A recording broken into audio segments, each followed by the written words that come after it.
Do you struggle with reading a room and understanding how your emotions and how your actions impact others?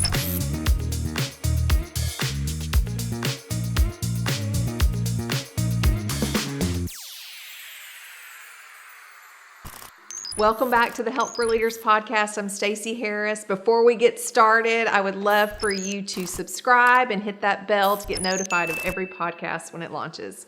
Today, we're going to be talking about social awareness. It's all about being able to understand the emotional makeup of other people and then being aware of how your body language, how your tone of voice, how your actions impact others. That's what social awareness and EQ is all about. So in this series that we've been covering on emotional intelligence, the first 3 episodes are all about the internals: self-awareness, self-regulation, and motivation. Today's episode is directed toward other people. This is how your emotions impact others, and honestly, being able to pick up on very slight tone of voice changes, very specific body language that's happening with other people, reading that and then being able to adjust and communicate differently. Have you ever walked into a room and it just feels, you can feel something's off, something's going on, and you have that ability to bring peace, bring change into your team meeting? Have you ever been in a meeting and you're kind of anticipating something harsh is about to happen, some change is about to happen in your team, and everyone's a little bit on edge? If you're a manager, or if you are the manager, and you walk in a little upbeat with excitement in your tone, it's going to change and shift the whole atmosphere. But if you walk in with dread in your voice and your body language is slumped, it absolutely sets the tone. So you have that ability to not only read what's going on with others, but then make a difference. Make a change. I have a dear friend that has absolutely very low social awareness. She doesn't pick up on those clues. I'm like, oh my goodness, don't you see what's happening? They're not tracking with you in the same way that you're tracking. And so helping people, honestly, that's one way that you can develop social awareness, is getting a mentor to actually coach you in those areas of, no, you need to slow down. You need to pause. You need to get agreement with everyone at the table, everyone on the team before you move forward. That's one way that you can actually develop this skill of social awareness. Another way is to get feedback from your team members. When something doesn't go well, it's great to have a conversation and say, that didn't go as I expected. I had hoped this would be the outcome, but this is what happened. And then literally talk about not just what you talk about, but talk about the emotions, talk about the tone of voice, talk about the body language, because we have that ability to change the atmosphere.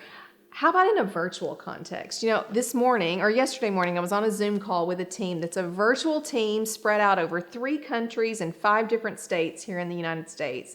And so we had people in every time zone and one in Asia that was literally 11 p.m. And we were having a conversation and we were talking about just behavior, communication, emotions. And one person mentioned that when she is on a Zoom call and gets a Slack message from her manager at the same time that's actually actionable, she said, it stresses me out. Like, I can feel something rising up in me because I want to be present. I want to be engaged on the Zoom call. Because if you think about it, you're just a little block. When you look down or when you look away or turn your camera off, assumptions are made, right?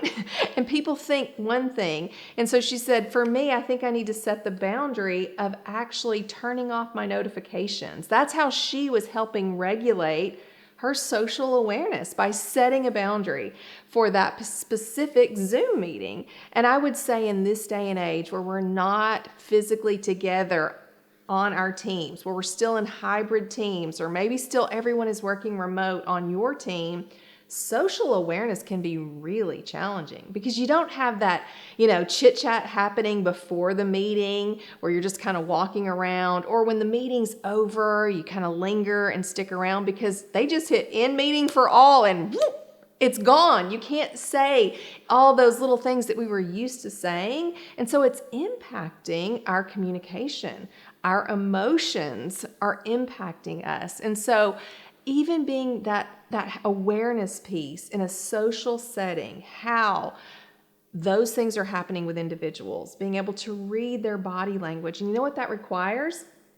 It requires effort on your part. It requires slowing down and being observant, actually taking time to be aware of what's going on. It also requires listening. You've heard me, if you've listened to any of my episodes, I talk about listening and what a powerful skill it is. And you can learn to build that skill. And it's an amazing part of developing social awareness when you listen to people and fully understand where they're coming from before you respond, before you react.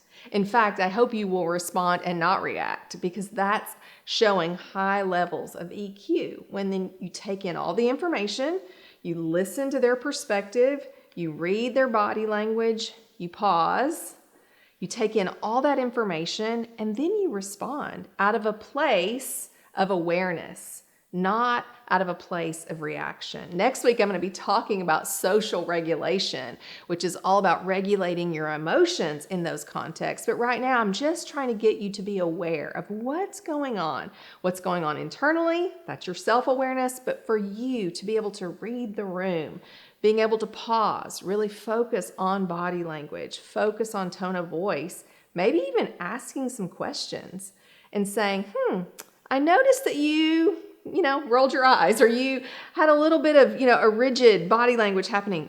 Is what I'm saying, is that not, are you understanding? And make sure that you have understanding, because it can absolutely enhance our communication, or it can detract from communication, especially in that team context. But it also happens in a social setting. It happens in our families. It happens with our friends. Are you that friend that just can't read a room, that just doesn't understand how other people are experiencing you? Or are you someone with really high levels of EQ in that social setting? You can absolutely help others grow in that area too by giving just some really practical feedback. And you can do that in a really kind way and be like, hey, did you know when you said this, they responded this way, or they did this? Because they may not have picked up on that. And it might be worth a conversation for them to say, oh, no, I wasn't aware of that. I know recently my husband did that for me. He's great at being my helper in that way. I'm going to have him on a podcast one of these days, and he's pretty excited. I don't know if that's a good thing or if that's going to be how that's going to go. But he's really excited to join me, I think, next month on the podcast. But he is great, honestly, at helping me with self-awareness and social awareness. And so we really work together as a team, because we've been married almost 30 years, of saying, hey, did you notice this? Did you notice when you said that, they responded this way?